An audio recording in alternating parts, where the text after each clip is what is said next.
ನೂರಾರು ಜನಕ್ಕೆ ಅನ್ಯಾಯ ಆಗ್ಯದ, ನೂರಾರು ಕುಟುಂಬಗಳಿಗೆ ಅನ್ಯಾಯ ಆಗ್ಯದ. ಆ ಕುಟುಂಬಗಳು ಇವತ್ತು ನಮಿತಾ ಇದ್ದಾವೆ, ನೋವು ಅನುಭವಿಸ್ತಾ ಇದ್ದಾವೆ. ವೇದವಲ್ಲಿ ಸಂಬಂಧಿಕರು ಇವತ್ತಿಗೂ ನೋವನ್ನು ಅನುಭವಿಸ್ತಾ ಇದ್ದಾರೆ. ಅವ್ರ ಸಹೋದರ ವೀರಭದ್ರ ಪಂತ್ ಕಾಂತರವರು ಅವ್ರ ಪಾಪ ಎಲ್ಲ ಮೀಡಿಯಾಗ ಅಲ್ಲಿ ಆಡ್ತಾ ಇದ್ದಾರೆ, ನಮ್ಗೆ ನ್ಯಾಯ ಒದಗಿಸ್ಕೊಡ್ರಿ, ನಮ್ಗೆ ನ್ಯಾಯ ಒದಗಿಸ್ಕೊಡ್ರಿ.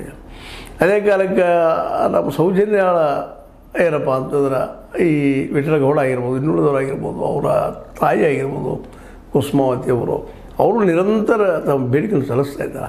ಆದರೂ ಅವ್ರನ್ನ ಸಹ ಡಿಸಾಬಲ್ ಮಾಡುವಂಥ, ಇವರು ಸುಳ್ಳು ಹೇಳ್ತಾ ಇದ್ದಾರೆ, ಇವರು ಆರೋಪಗಳಿದ್ದಾರೆ ಅನ್ನುವಂಥ ಮಾಡೋ ಪ್ರಯತ್ನ ನಡೆದಿದೆ ಈ ಮಧ್ಯದಲ್ಲಿ. ಹೀಗಾಗಿ ದೇಶದಲ್ಲಿ ನ್ಯಾಯ ಸಿಗ್ತದನ, ಅದರಲ್ಲೂ ಧರ್ಮದ ನೆಲೆಗಟ್ಟಿನಲ್ಲಿ ಧರ್ಮದ ಹಿನ್ನೆಲೆಯಲ್ಲಿ ಏನೋ ಆದ ಘಟನೆ ಆದರೆ ಅಲ್ಲಿ ಹಿಂದಿದ್ದಂಥ ವ್ಯಕ್ತಿ ಸಿಗ್ತಾನ ಅನ್ನುವಂಥದ್ದು.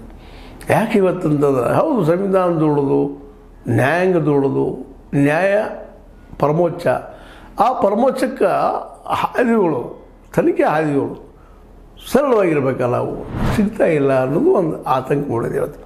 ಯಾಕಂತಂದ್ರೆ ಇಲ್ಲಿ ಇರುವಂಥ ಯಾರನ್ನ ಆರೋಪ ಮಾಡ್ತಾ ಇದ್ದೀರೋ ಎಲ್ಲರೂ ಆ ವ್ಯಕ್ತಿ ಬಲಿಷ್ಠ ಅಷ್ಟಲ್ಲ, ಅವ್ರ ಹಿಂದೊಂದು ಏನಪ್ಪ ಅಂತ ಧಾರ್ಮಿಕ ವ್ಯವಸ್ಥೆ ಅಂತ ಬಿಡೋದಲ್ಲ ಅದು ಬಂದಂಥದ್ದು.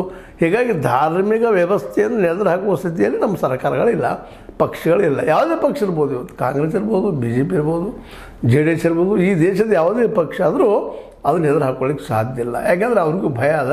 ಯಾಕೆ ಕಳೆದ ಈ ಒಂದು ದಶಕದ ಮೇಲ್ಪಟ್ಟ ಸಮಯದಲ್ಲ ಈ ಒಂದು ಸಾಂಪ್ರದಾಯವಾದ ನಮ್ಮಲ್ಲಿ ಭಾಳಷ್ಟು ಗನಿಷ್ಠವಾಗಿ ಆವರಿಸ್ಕೊಳ್ಳೋದ್ರಿಂದಾಗಿ ಭಯ ಪಡ್ತಾ ಇದ್ದಾರೆ ನಮ್ಮ ರಾಜಕಾರಣಿಗಳು, ರಾಜಕೀಯ ಪಕ್ಷಗಳು ಅಂತ.